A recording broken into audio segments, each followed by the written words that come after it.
الحمد لله رب العالمين والصلاة والسلام على رسوله الكريم أما بعد فأعوذ بالله من الشيطان الرجيم بسم الله الرحمن الرحيم إن الله يأمركم أن تؤدوا الأمانات إلى أهلها صدق الله العظيم إن الله وملائكته يصلون على النبي يا أيها الذين آمنوا صلوا عليه وسلموا تسليما اللهم صل على محمد وعلى آل محمد كما صليت على إبراهيم وعلى آل إبراهيم إنك حميد مجيد. برادر محترم جناب عبدالرزاق عباسی صاحب، جناب محمد شکیل صاحب، جناب جمیل جہانگیری صاحب، محترم انور بیگ صاحب، جناب میاں ضیاء الرحمان صاحب، پیارے بھائی زاہد خان مغل صاحب، جناب انور بیگ صاحب، جناب افتخار،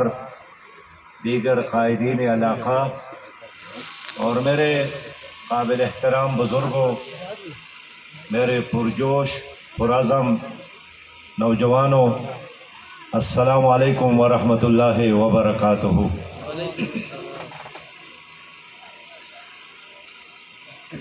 میں جانتا ہوں، ایک دیہاتی آدمی ہوں اور کسان رہا ہوں، یہ موسم کیسا موسم ہے. فصل کی کٹائی کا، گندم کی کٹائی کا موسم ہے. اس موسم میں کوئی فوتگی بھی ہو جائے تو بروقت دفنانا مشکل ہوتا ہے مصروفیات کی وجہ سے. لیکن اس سب کچھ کے باوجود اتنی بڑی تعداد میں اس دیہاتی علاقے میں آپ لوگوں کا آنا میرے لیے اعزاز ہے. اور میں جانتا ہوں آج کے اس اجتماع میں اس اگی تحصیل کے دانا بینا اور جہاندیدہ لوگ جمع ہیں، قبیلوں کے مشران اور بزرگ جمع ہیں. یوسفزئی قبیلے کے بزرگوں نے مجھے تاریخی اپنا ایک ایسا تحفہ پیش کیا جس کو اونچا رکھنے کے لیے وہ جان کی قربانی دیتے ہیں. ان کا شملہ ہے، ان کو ٹوپی ہے. ہمارے عالم دین JY کی لیڈر جناب حافظ مومن خان عثمانی نے 2 کتابیں پیش کیے، اور یہ اس بات کی علامت ہے کہ ان پہاڑوں میں کیسے صرف زمرد کے کام موجود نہیں ہے، قیمتی پتھر موجود نہیں ہے، یہاں قیمتی انسان بھی موجود ہے. بڑے بڑے عالم، بڑے بڑے مفکر اور بڑے بڑے اسکالر آج بھی ان پہاڑوں میں، دیہاتوں میں موجود ہے.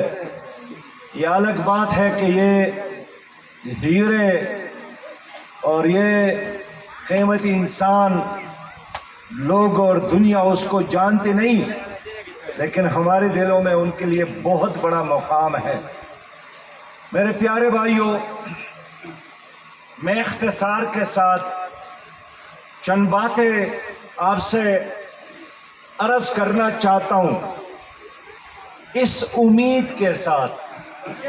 کہ اس جلسے اور اس اجتماع کے بعد آپ سب لوگ یکسوئی کے ساتھ ایک فیصلہ کریں اور تسلی کے ساتھ ایک عزم اور ارادے کے ساتھ اپنے گھروں کو واپس جائے. میں اس لیے یہاں آیا ہوں، زاہد مغل میرا پڑوسی ہے اسلام آباد میں، انہوں نے آپ کے بارے میں سب کچھ مجھے بتایا، یہاں کے سڑکوں کے بارے میں، یہاں کے ہاسپٹلز کے بارے میں، یہاں کے سکولز کے بارے میں، یہاں واٹر سپلائی سکیمز میں کمی کے بارے میں، یہاں تعلیم یافتہ نوجوانوں کے بے روزگاری کے بارے میں بے شمار مسائل انہوں نے مجھے بتائے ہیں۔ میں جماعت اسلامی کے کارکن کی طور پر کوشش کروں گا کہ جو بھی کام ہو سکے، حل ہو سکے، ان مشکلات کو کم کرنے کی ہم کوشش کریں۔ لیکن جو اہم بات ہے وہ یہی ہے کہ اگر ہم صدر پاکستان سے بات کرتے ہیں، وزیر اعظم سے بات کرتے ہیں، وزیر اعلیٰ اور گورنر صاحب سے بات کرتے ہیں،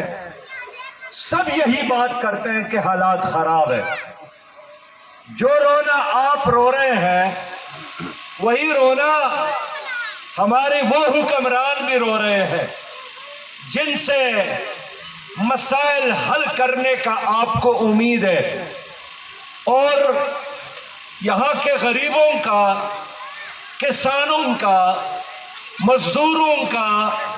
بدحالوں کا بنیادی مسئلہ یہی ہے کہ انہی لوگوں سے حل کرنے کی توقع رکھتے ہیں جنہوں نے آپ کے لیے مسائل پیدا کیے ہیں، جنہوں نے آپ کے اس ملک میں غربت اور کرپشن کو عام کیا ہے۔ پھر ہم ان سے مطالبہ کرتے ہیں کہ غربت کو کم کرو، کرپشن کو کم کرو۔